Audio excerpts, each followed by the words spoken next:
ಯಾರ ಬಗ್ಗೆನಾರೇ ಆಗಲಿ ಅಭಿಮಾನ ಇರಬೇಕು, ಅಂಧಾಭಿಮಾನ ಇರಬಾರ್ದು. ಸರ್, ನೀವು ನ್ಯೂ ಕಮರ್ ಪ್ರವೀಣ್ ಅವರಿಗೆ ಅವಕಾಶ ನೀಡಿರೋ ಥರ ನನಗೂ ಟ್ರೈನ್ ಮಾಡಿ ಡೈರೆಕ್ಟ್ ಮಾಡ್ತೀರಾ ಶಶಾಂಕ್ ಸರ್? ಅಂದರೆ ನನಗೂ 100 ಕೋಟಿ 200 ಕೋಟಿ ಯಾವುದಾದ್ರು ಪಿಕ್ಚರಲ್ಲಿ ಬಂದು ನಾವು ಅಷ್ಟೊಂದು ದೊಡ್ಡ ಕಂಪ್ನಿ ಆಗಿ ಎಲ್ಲ ಆದರೆ ಖಂಡಿತ ನಾನು ಹೊಸಬ್ರನ್ನ ಇಟ್ಕೊಂಡು ತುಂಬ ಸಿನಿಮಾಗಳನ್ನು ಮಾಡ್ತೀನಿ.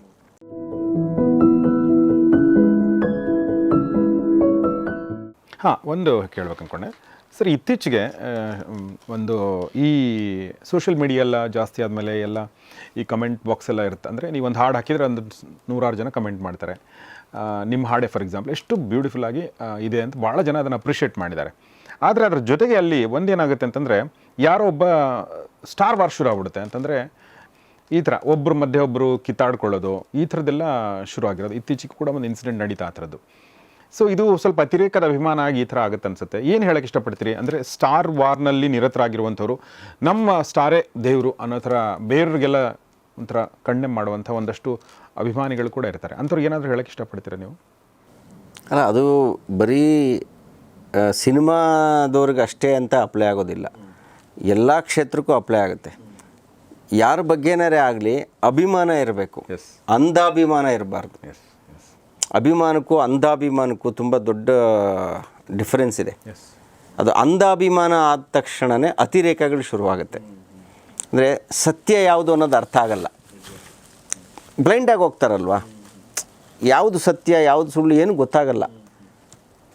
ಸೊ ಅದು ಇದು ಏನು ಮಾಡೋಕ್ಕಾಗಲ್ಲ. ಅದು ನಾವೆಷ್ಟೇ ಮಾತಾಡಬಹುದು, ನಾವೆಷ್ಟೇ ಹೇಳಬಹುದು, ಅದು ಆ ವಯಸ್ಸು ಹಂಗೆ ಮಾಡುತ್ತೆ.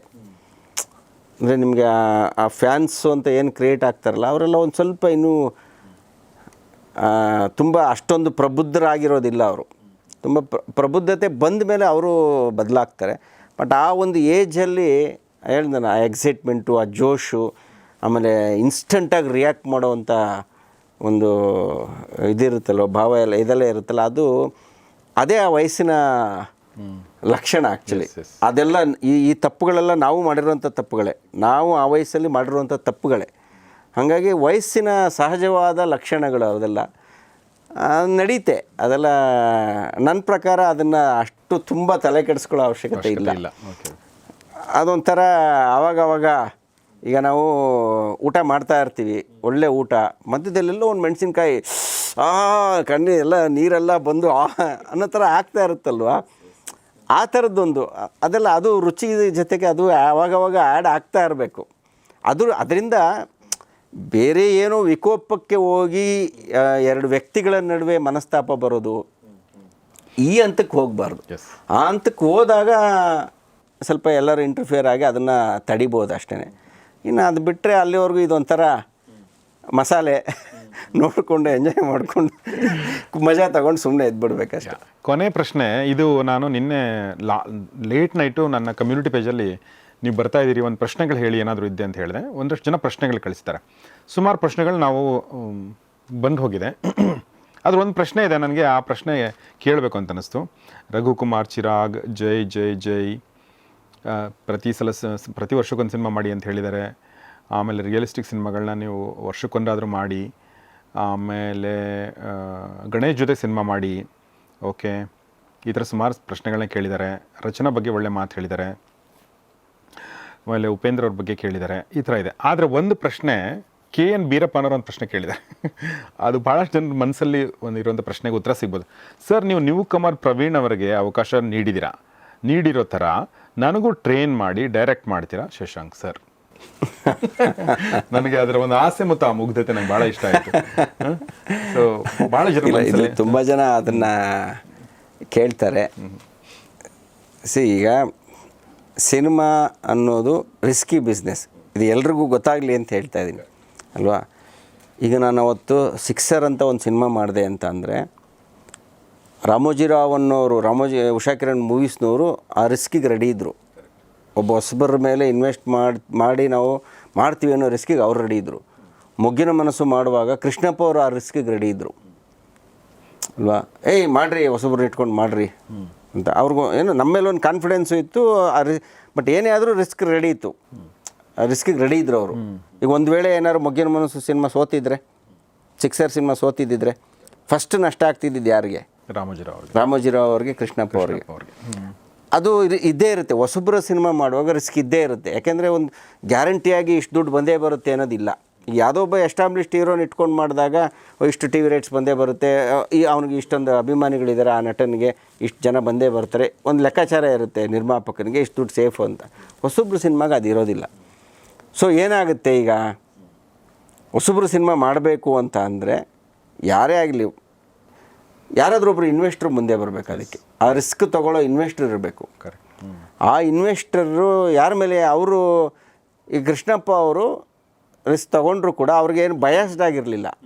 ನನ್ನ ಹತ್ರ ದೇವ್ರು ನನಗೆ ಕೊಟ್ಟಿದ್ದಾನಪ್ಪ, ಮುಂಗಾರು ಮಳೆ ಸಿನಿಮಾ ಮಾಡಿದ್ದೀನಿ, ದೇವ್ರು ನನಗೆ ಇಷ್ಟೊಂದು ದುಡ್ಡು ಕೊಟ್ಟಿದ್ದಾನೆ, ಇಷ್ಟೆಲ್ಲ ಹೆಸರು ಕೊಟ್ಟಿದ್ದಾನೆ, ನಾನು ಏನಾದರೂ ವಾಪಸ್ ಕೊಡಬೇಕು ಇಂಡಸ್ಟ್ರಿಗೆ. ಸೊ ಈ ಕತೆ ತುಂಬ ಚೆನ್ನಾಗಿದೆ, ಒಳ್ಳೆ ಮೆಸೇಜ್ ಇದೆ ಮೊಗ್ಗಿನ ಮನಸ್ಸು ಫಿಲ್ಮಲ್ಲಿ. ನೀವು ಒಂದಷ್ಟು ಜನ ಹೊಸಬ್ರಿಗೆ ಚಾನ್ಸ್ ಕೊಡಿ. ಈಗ ಕತೆ ಬೇಕಾಗಿದ್ದು ಹೊಸಬ್ರೇನೆ ಮಾಡಿ ಅಂತ ಅವ್ರು ಎನ್ಕರೇಜ್ ಮಾಡಿದ್ರು. ಆ ಮನೋಭಾವ ಇರುವಂಥ ನಿರ್ಮಾಪಕರಿದ್ದಾಗ ಹೊಸಬ್ರನ್ನ ನಾವು ಹುಟ್ಟಾಕ್ಬೋದು. ಆ ರಿಸ್ಕ್ ತೊಗೊಳ್ಳೋ ಅಂಥ ಮನೋಭಾವ ಇದ್ದ. ಈಗ ಪ್ರವೀಣನ್ನು ನಾನು ಏನಕ್ಕೆ ಇಂಟ್ರೊಡ್ಯೂಸ್ ಮಾಡಿದ್ದೀನಿ ಅಂದರೆ, ಆ ರಿಸ್ಕನ್ನ ಈಗ ಮಗ ಅನ್ನೋ ಕಾರಣಕ್ಕೂ ಏನೋ ಒಂದು ಕಾರಣ ಅವ್ರ ತಾಯಿ ರೆಡಿ ಇದ್ದರು ಅಲ್ವಾ. ಹಾಗಾಗಿ ಈ ಸಿನಿಮಾದ ಮುಖಾಂತರ ಪ್ರವೀಣ್ ಹೀರೋ, ಅವನಿಗೆ ಹಂಗಂತ ದುಡ್ಡು ಹಾಕಕ್ಕೆ ರೆಡಿ ಇದ್ದಾನೆ ಅನ್ನೋ ಕಾರಣಕ್ಕೆ ಮಾತ್ರನೇ ಅವನು ಹೀರೋ ಆಗಿಲ್ಲ. ಅವನಿಗೆ ಟ್ಯಾಲೆಂಟೂ ಇತ್ತು. ಅದರ ಜೊತೆಗೆ ಏನೇ ಟ್ಯಾಲೆಂಟ್ ಇದ್ರೂ ಹೊಸಬರು ಸಿನಿಮಾ ಅನ್ನೋದು ಯಾವತ್ತಿದ್ರೂ ರಿಸ್ಕ್ ಫ್ಯಾಕ್ಟ್ರಿ ಇದ್ದೇ ಇರುತ್ತೆ. ಆ ರಿಸ್ಕನ್ನ ತಗೊಳ್ಳೋದಕ್ಕೆ ಅವ್ರ ತಾಯಿ ಇದ್ದರು. ಹಾಗಾಗಿ ಇವತ್ತು ಪ್ರವೀಣ್ ಹೀರೋ ಆಗಿದ್ದಾನೆ ಅಲ್ವಾ. ಇದೆಲ್ಲ ಏನೂ ಇಲ್ಲದೆ ಈಗ ಯಾರೋ ಒಬ್ರಿಗೆ ಅವ್ರು ಕಳಿಸಿದ್ದಾರೆ ಗೊತ್ತಾ, ಅವ್ರಿಗೆ ತುಂಬ ಟ್ಯಾಲೆಂಟ್ ಇರ್ಬೋದು ಅಲ್ವಾ. ಆ ಟ್ಯಾಲೆಂಟ್ ಇದೆ ಅಂದರೆ ಆ ಟ್ಯಾಲೆಂಟನ್ನು ನಂಬಿ ದುಡ್ಡು ಹಾಕೋರು ಯಾರಾದರೂ ಒಬ್ಬರು ಬೇಕು. ಆವಾಗ ಅಂಥವ್ರಿಗೆ ನಾವು ಚಾನ್ಸ್ ಕೊಡ್ಬೋದು. ಅಥವಾ ದೇವರು ನನಗೇ ಅಷ್ಟು ಶಕ್ತಿ ಕೊಟ್ಟರೆ ಅಂದರೆ ನನಗೂ 100 ಕೋಟಿ 200 ಕೋಟಿ ಯಾವುದಾದ್ರು ಪಿಕ್ಚರಲ್ಲಿ ಬಂದು ನಾವು ಅಷ್ಟೊಂದು ದೊಡ್ಡ ಕಂಪ್ನಿ ಆಗಿ ಎಲ್ಲ ಆದರೆ ಖಂಡಿತ ನಾನು ಹೊಸಬ್ರನ್ನ ಇಟ್ಕೊಂಡು ತುಂಬ ಸಿನಿಮಾಗಳನ್ನು ಮಾಡ್ತೀನಿ. ಈಗ ನನಗೆ ಮೊಗ್ಗಿನ ಮನಸ್ಸು ಪಾರ್ಟ್ 2 ಮಾಡಬೇಕು ಅಂತ ತುಂಬ ಆಸೆ ಇದೆ. ನನ್ನ ಡ್ರೀಮ್ ಪ್ರಾಜೆಕ್ಟ್ಗಳಲ್ಲಿ ಅದು ಒಂದು. ಮೊಗ್ಗಿನ ಮನಸ್ಸು 2 ಮಾಡಬೇಕು ಅನ್ನೋದು. ಸೊ ಬಟ್ ಮೊಗ್ಗಿನ ಮನಸ್ಸು 2 ಮಾಡಬೇಕು ಅಂದರೆ ಮತ್ತೆ ಎಲ್ಲ ಹೊಸಬ್ರ ಜೊತೆ ಸಿನಿಮಾ ಮಾಡಬೇಕು. ಹೊಸಬ್ರು ಅಂದ ತಕ್ಷಣವೇ ಟ್ಯಾಲೆಂಟು. ಈಗ ನಾನು ಹೆಂಗೆ ಮೊಗ್ಗಿನ ಮನಸ್ಸಿಗೆ ಹೆಂಗೆ ಹುಡುಕ್ದೆ, ಹೊಸಬ್ರು ಅಂದರೆ ಎಲ್ಲ ಟ್ಯಾಲೆಂಟೆಡ್ ಪೀಪಲ್ನ ಹುಡುಕ್ತೀನಿ ಅಷ್ಟೇ. ಪಾಪ ಅವ್ರಿಗೇನು ಸಪೋರ್ಟ್ ಇರೋ ಟ್ಯಾಲೆಂಟ್ ಇರುತ್ತೆ ಅಷ್ಟೇ. ಈಗ ರಾಧಿಕೆಗಾಗಲಿ ಯಶ್ಗಾಗಲಿ ಏನಿತ್ತು ಅವತ್ತು, ಏನು ಅವ್ರ ಹತ್ರ ಇದ್ದಿದ್ದು ಟ್ಯಾಲೆಂಟ್ ಅಷ್ಟೇ, ಅವಕಾಶ ಬೇಕಿತ್ತು. ಅದು ಈ ಸಿನಿಮಾದಿಂದ ಸಿಕ್ತು ಅಲ್ವಾ. ಈಗ ನಾನು 2 ಮಾಡ್ತೀನಿ ಅಂದ್ರೂ ಅದೇ ಥರ ಅಷ್ಟೇ, ಟ್ಯಾಲೆಂಟ್ ಇರೋವಂಥವ್ರನ್ನ ಹುಡುಕ್ತೀನಿ. ಬಟ್ ಇನ್ವೆಸ್ಟ್ಮೆಂಟು ಎಲ್ಲಿಂದ ಬರುತ್ತೆ? ಯಾರಾದರೂ ಒಬ್ಬರು ಬರಬೇಕು ರಿಸ್ಕ್ ತೊಗೊಳಕ್ಕೆ, ಅಥವಾ ನನಗೆ ಆ ಶಕ್ತಿ ಬರಬೇಕು.